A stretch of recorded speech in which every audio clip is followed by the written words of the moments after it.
Okay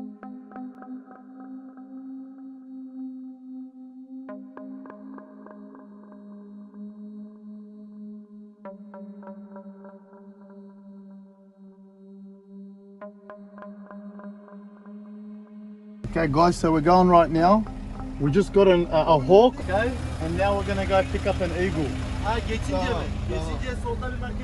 So we're gonna go pick up an eagle now. We're in two cars. I just got it from the airport, and the first phone call I got was there's a brown hawk down and an eagle. So we're gonna go rescue them now.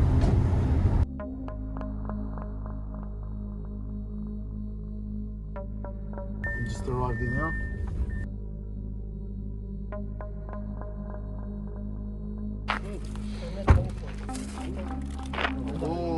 Bunu biz öyle yapıyor ya, iyi ben abi. Bir köpek saldırmış düşüyor. Sana bundan vurmuş. Ha, vurulmuş mu? Ha, vurulmuş.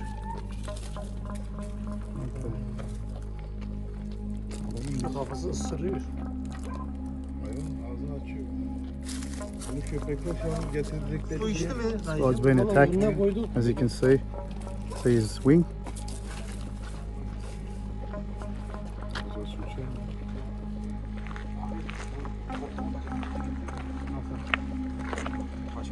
Leğeni ters çevireceğim abi bunun üstüne. Yok çıkmaz ya, o zaten şey. Olmaz. So we're taking these now back to a town. We'll work on them and we'll call the wildlife, see what they say. Biraz daha geriye in. See, this guy's got a ripped wing, so we can help him, treat him.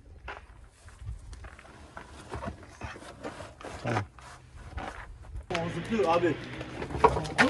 Okay. Alright guys. Ready. This one here is a bit of a psycho. And then yeah, that's it. Okay. Haydi söyle.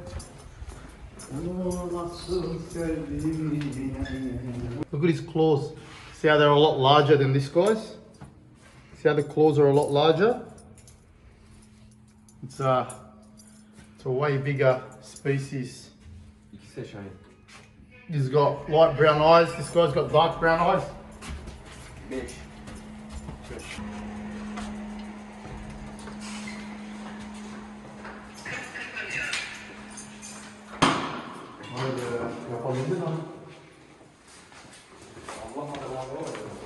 Okay. Okay, so we're going to leave these guys in here. They've got free space in here. We're going to leave them in here.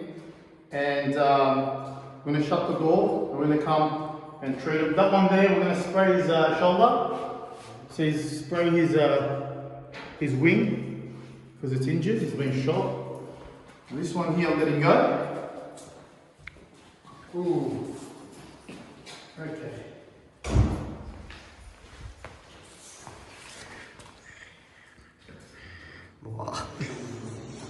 Evet, şu anda oralar bir kuşunu tutmaya çalışıyor. Çok zor. Kaçıyor haberi.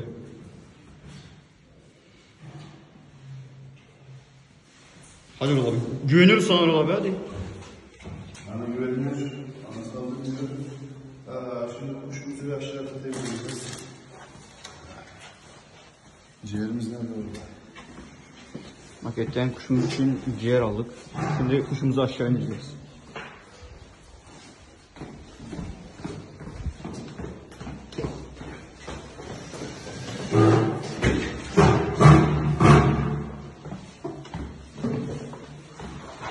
Evet. Beyler buradaki salonda dikkat et, tamam mı? Arkamda durun da. Oh. Koku ne lan?